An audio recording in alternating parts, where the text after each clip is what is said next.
there needs to be someone who is sort of the keeper and reiterator of the vision.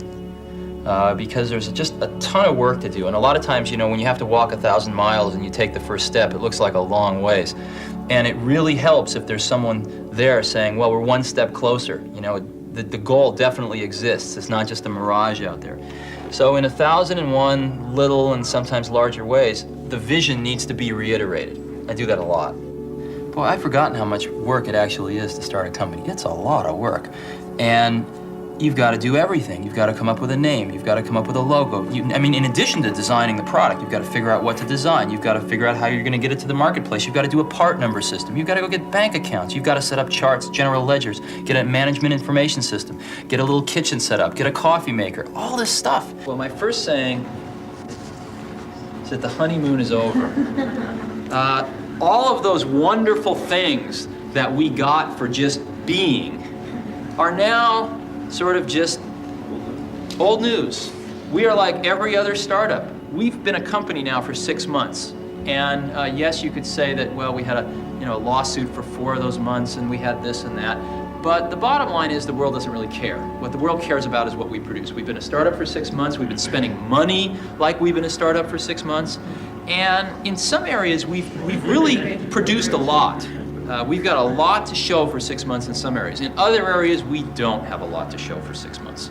So I hope that throughout this retreat, we tend to make sure that our feet are on the ground and we realize that we're going to be judged like every other startup from here on out, and that is by what our product is and how timely we bring it to market. And getting a consensus on a common vision. We wanted people that were insanely great at what they did, but we're not necessarily those seasoned professionals, but who had at the tips of their fingers and in their passion the latest understanding of where technology was and what we could do with that technology, and who wanted to bring that to lots of people. So the neatest thing that happens is when you get a core group of 10 great people, it becomes self-policing as to who they let into that group. So I consider the most important job of someone like myself is recruiting. One of the things I've always found is that you've got to start with the customer experience and work backwards to the technology.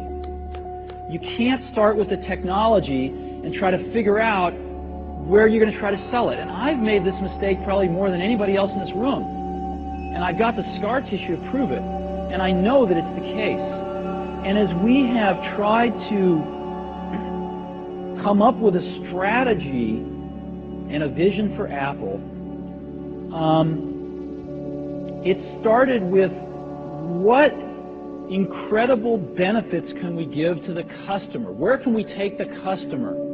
Not starting with, let's sit down with the engineers and figure out what awesome technology we have, and then how are we going to market that? And I think that's the right path to take. You've got to find what you love. And that is as true for work as it is for your lovers.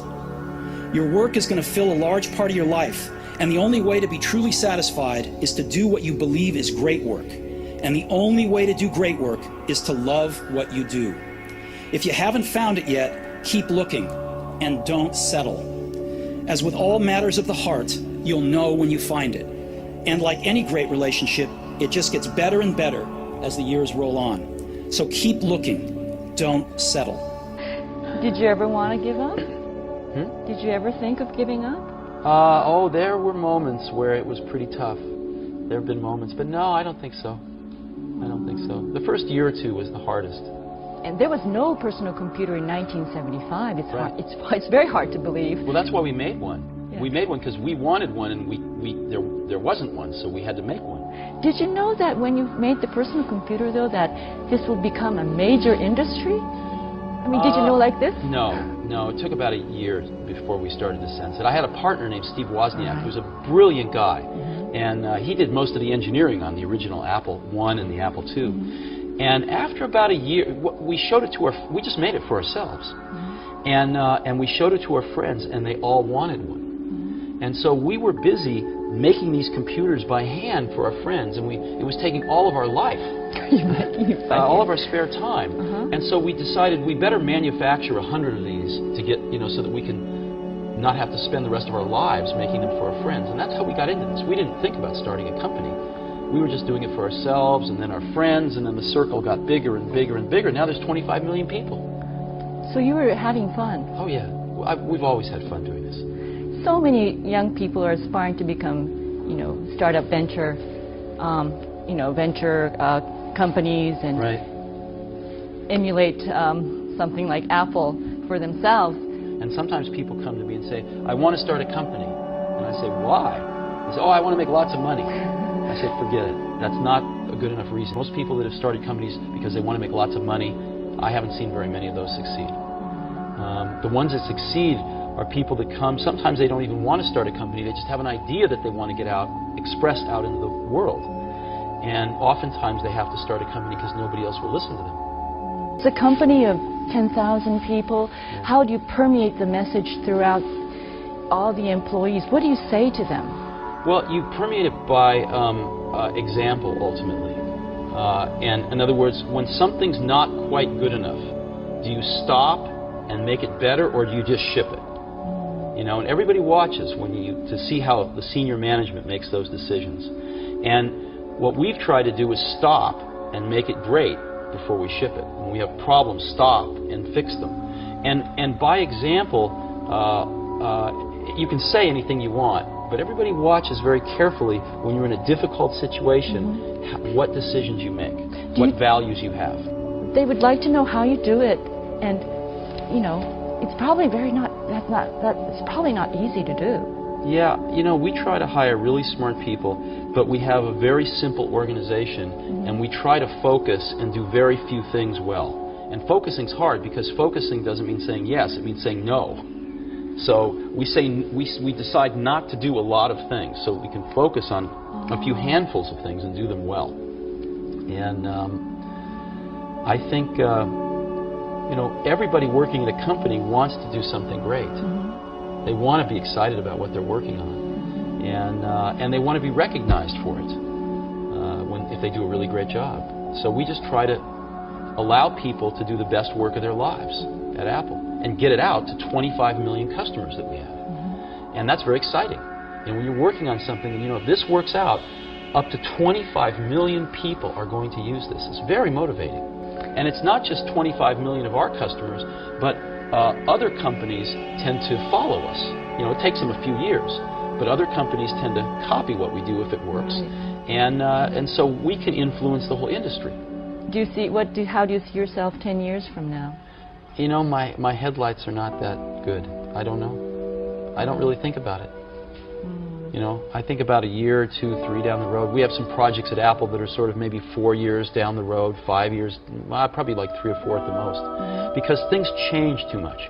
You can be going down a path, you say, well, in 5 years I want to be here, but then something new happens, and you just say, forget that, I want to be over there.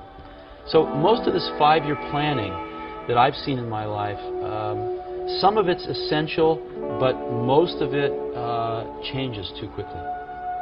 So we tend to look 3, 4 years. It's about as far ahead as we can see. So you can kick yourself in the butt, but I guess now's the time to change. And one of the things I don't see is, I don't see it myself, I don't see it in enough of the rest of us, is I don't see that startup hustle. In other words, if we zoom out at the big picture, it would be a shame to have lost the war because we won a few battles. And I sort of feel like I and some of the rest of us are concentrating too much on the smaller battles. We have to and we're not keeping the war in perspective. And the war is called survival. The war is called not run out of money until we get our product on the market. Some insights and some fundamentally different experiences which I thought might be very beneficial to their lives because of this germ of an idea a few years ago. And that's an incredible feeling. To know that you had something to do with it, A, and B, to know it can be done. To know that you can plant something in the world and it'll grow and change the world ever so slightly.